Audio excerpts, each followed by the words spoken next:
Ramdam na rin sa iba pang bahagi ng Visayas at Bicol Region ng bagyong Opong, pinangangambahan namang tumaas pa ang baha sa Pangasinan na hindi pa nakakabangon sa pananalasa ng super bagyong Nando. May nasawiring senior citizen sa Nueva Ecija. Nakatutok si Dano Tingkungko.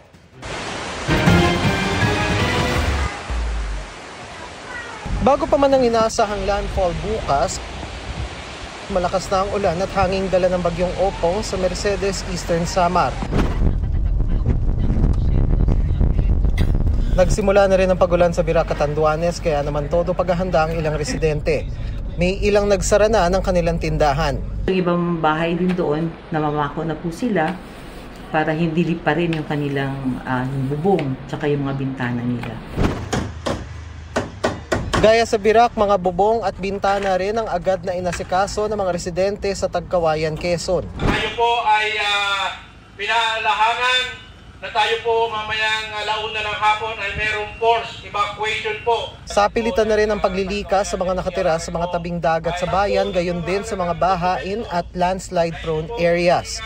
Sa Sorsogon naman, itinabi na mga bangkang pangisda sa mga mas ligtas na lugar para hindi maabutan ng malakas na alon. Tulong-tulong din ng mga otoridad sa lugar para masiguro ang mabilisang deployment sa mga posibleng maapektuhan ng bagyong Opong. Sa Karanglan, Nueva Ecija naman, patay nang natagpuan ng tricycle driver na nahulog sa umapaw na tulay dahil sa ulang dala ng super bagyong Nando. Sa kuha ng CCTV, makikita ang mismong pagdaan ng sasakyan ng Martes hanggang sa tuluyang pagkahulog nito. Base sa investigasyon ng mga otoridad, pauwi na sana ang 77 taong gulang na biktima matapos dumalaw sa kanyang kaibigan nang mangyari ang insidente. Lagpas tao na baha naman ang bakas ng nagdaang super typhoon sa Kalasyaw, Pangasinan. Sobrang lalim ng tubig, baha, walang makain sa bahay pati.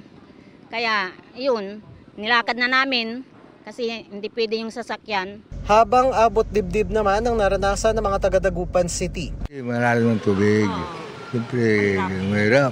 Apektado rin ng super bagyong Nando ang ilang lugar sa Hilagang Luzon, kabilang ang probinsya ng Cagayan at Benguet. Dahil dito namahagi ang GMA Kapuso Foundation ng relief pack sa 12,000 individual sa bayan ng Gonzaga at Santa Ana, Cagayan.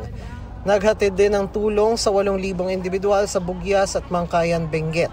Dahil sa inaasahang epekto ng bagyong Opong, nakatakda namang magtungo bukas sa Bicol ang GMA Kapuso Foundation. Sa mga nais magpaabot ng tulong, maaaring magdeposito sa bank accounts o magpadala sa Cebuana Luwilier. Pwede rin online via GCash, Shopee, Lazada, Globe Rewards at Metrobank Credit Card. Para sa GMA Integrated News, Dano Tingkungko, nakatutok 24 oras.